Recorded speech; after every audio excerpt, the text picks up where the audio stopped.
Before I begin this commentary, I would just like everyone to know that, as of scripting this, Neko Koda has since then deleted her channel. I'm still making this video because at the time this video was scripted, Neko Koda's channel was still up, and some of these criticisms can still apply to other creators. And if Neko Koda decides to return back, she could potentially watch this video before returning. Anyways, let's get into the video.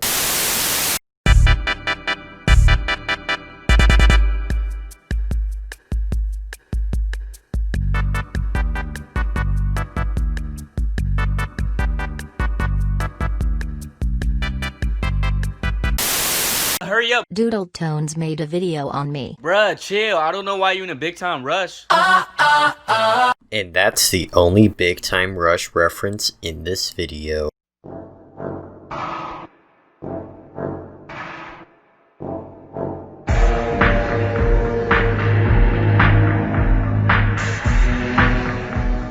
Hello everyone, Pacmariomoimusic here, and today we are doing another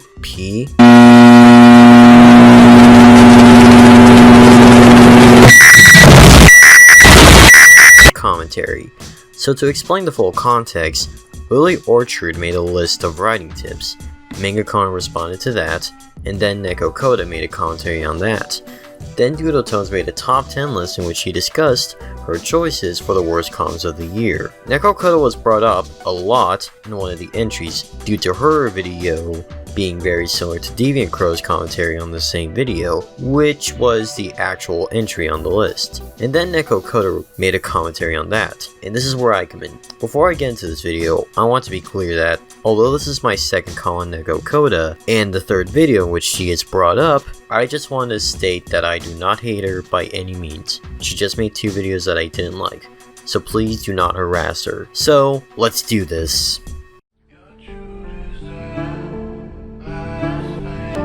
Let it burn, can't tame blue flames. Every single villain gonna know this name. Say Dobby, you don't even know real pain. And I would do it all in the name of stain. Let it burn, can't tame blue flames. What's up, what's up? I'm gonna keep this short and sweet because honestly this is a video I kind of want to respond to and also kind of feel like I have to, mostly because of how many just blatant lies there are in this video and how much misconstruing was done in this video. And given that this person has a lot more subscribers than me, I honestly, part of me feels like I need to give some sort of response to this. So let me give you the context. Meet Doodletones. She's a commentator with 14,000 subscribers and pretty sizable platform. Every year, her and a bunch of other commentators make these top 10 worst commentaries of 2020 lists. Personally, I used to kind of enjoy them, but nowadays I just see them as rather pointless, honestly. It really does nothing other than just pointing at people and say, hey, your video was one of the worst, and honestly, it could be kind of disheartening for some people, but whatever. I think you're missing the point. The point of these videos are not to make the people feel bad.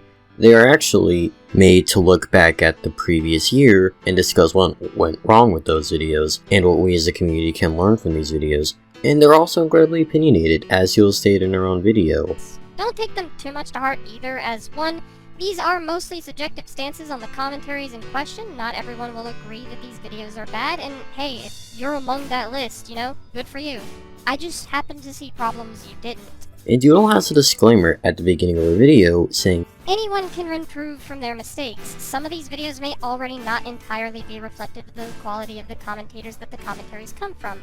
Meaning that these objectively aren't the worst and aren't trying to put down these videos any more than a normal commentary would. Literally by the notion that Neko Koda placed here, any commentary would be putting down people and demotivating them. Like, these whole intro statements from Koda paints these worst of lists in the most negative light that she can, and if I want to be petty, I'd say it's because she keeps making these lists. But without feeling petty, this feels very, well, poison-y. No, fuck off. Yeah, this comedy point doesn't sit well with me. I fail to see how this is a comedy video at all. It's the same as your other commentaries. You make points and crack a few jokes. Now, on its own, this skepticism wouldn't inherently be a problem. I too have seen my fair share of people hiding behind the guise of a joke video when they're called out for making shit points. This happens, and to be honest, it's arguably happened with Kamen in the past when I made my unofficial one-shot on him a couple years ago. I will also say that there is definitely something to be said about these jokes possibly having points behind them. It is very much possible to make a point in a joking manner that can still be critiqued or debated if the reasoning behind them is flawed. To be honest, this isn't what I take issue with in these videos. If that was the only thing to their skepticism, I wouldn't have even thought to put them on my list. But it's how both Neko Koda and Deviant Crow look at Kamen explicitly saying this video is done with the intent to be humorous, and act as if this is just him shielding himself from criticism that I take issue with. I mean, we could ignore the fact that he literally did do that, but let's, for the sake of argument, just ignore that. What other possible conclusion could I come to? Look, you make a video that's the same as your other videos, except this one's labeled as a joke video. What other conclusion, other than he's trying to shield himself from criticism, could I possibly come to? Please, I would love to hear it, because I can't think of honestly any other possibility for this. He wanted to make a joke video. What else there could be? This isn't even that hard, Koda. Kamen's comment literally says to not take it seriously, but that doesn't mean you can't criticize a joke, just not to look at them from the perspective of a real commentary, in which you were. You can't argue Kamen's intentions because you can't feasibly know what those intentions were. Oh yeah, they also both say that cancel culture isn't real because it doesn't completely off the careers of people. Pyrocynical was accused of sending sexual DMs to a minor, and the allegations were basically proven true. And we still have commentators who make mental gymnastics in order to try to say he's innocent. Cancel culture my ass! Cyberbullying isn't real, just turn off the fucking monitor. 14,000 subscribers, and the best joke you could have made against me was bringing up a video that I uploaded in 2017 and have repeatedly, many times, disagreed with and disowned and said that the point was stupid and the video was stupid. And that was the absolute best joke you could have made there. I'm not even mad, I'm honestly just disappointed. I don't think it was a joke. I think it was more Doodle comparing the two videos while saying you haven't learned anything from your previous comms, with you saying that cancel culture and cyberbullying aren't real, and I'm pretty sure that she wouldn't have brought it up if it weren't so comparable. It's literally point for point.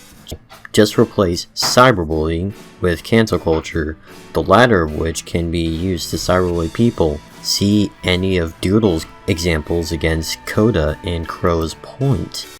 Which, I'm sorry, that's hella toxic, because I can point to a number of people who were unjustly cancelled and only got out of the hot seat once someone else spoke up in favor. Yeah, we're just gonna skip this whole section. She brings up other times of people who have been cancelled unjustly, and my point was that most of the time, cancel culture is just people making either really bad takes or misusing their platform, and most of the time, people just want an apology. I never said that cancel culture was perfect. I never said that nobody ever gets falsely cancelled. That doesn't even argue my point. I said that most of the time, it's people being called out for misusing their platform. Do people get unjustly cancelled? Yes. Yes, they do. But my key word in the video was most of the time. Let me say that again. Most of the time, it's just people misusing their platform. Most of the time, the people being canceled are people who had really bad takes and were called out for it. When someone is canceled, it demonstrates that they are misusing their platform and shouldn't have it. Most of the time. Oh gosh, does this point have problems? Because, first of all, Koda, you implied that you didn't think it existed with your statement, cancel culture my ass. A statement like that kinda heavily implies that you don't believe it exists. But alright, Koda, you want to stress your most of the time? Sugar on the iced tea? Fine, you can go off of this. Then your point does nothing to save Lilly's, because Lilly's point was that it straight up doesn't exist. There are exceptions to that rule, but considering Doodletones never shows me saying this, her audience now believes that I think cancel culture just doesn't fucking happen. When my point was that most of the time, people just want an apology, and even when people do something worth canceling, they still have their full platform, and ultimately they have no consequences. Bring up another example, Jeffree Star, Shane Dawson, and Toddy all have their platform still. I'm not gonna let you get away with the I don't know them guys with me, Koda. However, I found a video by this one user named Toganium. I don't know. Okay, this is fucking hilarious to me because I can hear it in Susie's voice that she thinks she has some sort of gotcha on me, like, haha, I'm not gonna let you do this to me, blah blah blah. And my whole thing was just, I didn't know how to pronounce Toganium's name properly. That's all I was saying. You thought you had such a gotcha on me. I can hear it in your voice. You thought you had such a gotcha. When it was just about me not knowing how to pronounce someone's name. I'm not trying to be an asshole here. This is just really funny to me. You're trying to assume Doodle's intent by trying to get you with a gotcha. She just says you act like you don't know the people in here sometimes, like in your slideshow commentary community rant in which you both simultaneously implied you were both in and never in the slideshow commentary community in one video. Other cinematic parallels between the two videos include ignoring how genre shifts and tonal shifts can be one of the same by trying to specify what Orchard was talking about as one and not the other, and then ignoring how Kamen specifies the problem should therein lie within the context of how it's being used and not what's being done. What the fuck are you even trying to argue at this point? Like, this is such a word salad? I have no clue what you're honestly saying. Like, again, I'm not trying to be mean here. I just don't know what you're trying to argue here. I'm going to go into this in my final thoughts, but if you're trying to figure out what Doodle is trying to argue, there could be other ways for you to figure out what Doodle is trying to argue, like asking Doodle herself in the comments. You showed us earlier that you left a comment on Manga Kamen's video, so why couldn't you do that here? Well, I might know the reason, but we'll get to that when we'll get to that. And then she proceeds to try to argue against Doodle, despite her already saying that she doesn't understand what Doodle's trying to argue. But the point was that Lilly was saying that if your show starts off as one genre, you can't drastically change it to another. You can have elements of the other. So for example, let's take Game of Thrones. Game of Thrones is an action adventure show. If it had comedy elements, that's completely fine. But let's say all of a sudden, one episode Game of Thrones completely changed to start being Family Guy, for example. That would be kind of fucking shit, because you can't change the whole genre of a show on a whim. And it's not the same as a tone change. A genre change and a tone change are two completely different things. They kinda can be, though. In fact, your example of Game of Thrones becoming Family Guy would be an example of that, actually. Family Guy is a comedy sitcom. Game of Thrones is a fantasy drama. To have an episode of Game of Thrones break away from the serious nature of the show to be more comical and lighthearted changes a ton of what's going on. So I don't know what you're on trying to say that they're mutually exclusive. Stretching to defend Lilly from the Goblins are anti-Semitic point by using J.K. Rowling, everyone's favorite TERF, as an example of how Goblins inherently are anti-Semitic. No, that is not the point I was making at fucking all. My point was that Kamen basically wrote off the whole Goblins are anti-Semitic with, oh, I knew one show that had a nice goblin in it, so Goblins aren't anti-Semitic. I was criticizing Kamen for taking the easy way out with an argument he didn't understand. My point was that Kamen, at the very least, could have done a bit of research to find out where this stereotype comes from and what the points are behind it and try to argue that. I even criticized Lilly for not properly arguing this in the video. Lilly, you gotta elaborate more on this, at least a little bit. A blanket statement like that isn't really a great tip, and at the end of the day, it won't be really helpful in the long run. You, Kamen, you barely address the root claims that Goblins are anti-Semitic. I know Lilly doesn't elaborate, but you could have at least done a little bit of research. Like here, I found an article that states that Goblins and Harry Potter share a lot of traits with offensive Jewish stereotypes. Is this the root of Lilly's claim? I don't know.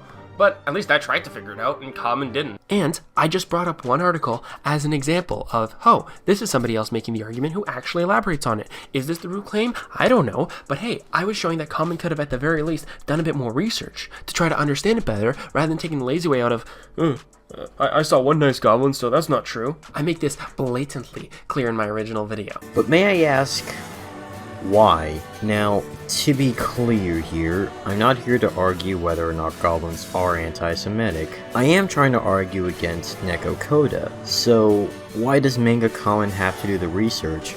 Shouldn't it be Lilly telling her audience why she thinks goblins are inherently anti-Semitic? So if Manga Kamen is being lazy with it, it's not Manga Kamen's fault, it's Lilly's fault for not telling us why she thinks that goblins are inherently anti-Semitic. And that's not what Doodle's point was. She's pointing out that both you and Deviant Crow use the same author to try to help Manga Kamen understand why she thinks that goblins are anti-Semitic, as her entire segment was pointing out similarities between the two videos. And that's where I end the commentary. Final thoughts? This video is terrible for mostly one reason, and it appears throughout this video. You rushed this video out. This video came out the same day as Doodle's video, and I know some editing errors and your voice sounds like you just got up after bed. It is never a good idea to rush that video, especially when responding to criticism, and I understand that Doodle has a big platform, so naturally you're a bit scared of being criticized by a big YouTuber and their fans harassing you. Ignoring the fact that Doodle put a disclaimer at the beginning of her video to not harass the people she criticizes, and although some people do ignore her disclaimer, the majority do listen to her wishes, but that's no excuse to rush out a video. And here's the thing. I think you're a good content creator, for the most part. You just have to not rush out videos, including this one, and that's where we end the video. Feel free to subscribe, follow me on Twitter, and join my Discord. I'm Pacmariomoimusic, and I'll see you all later.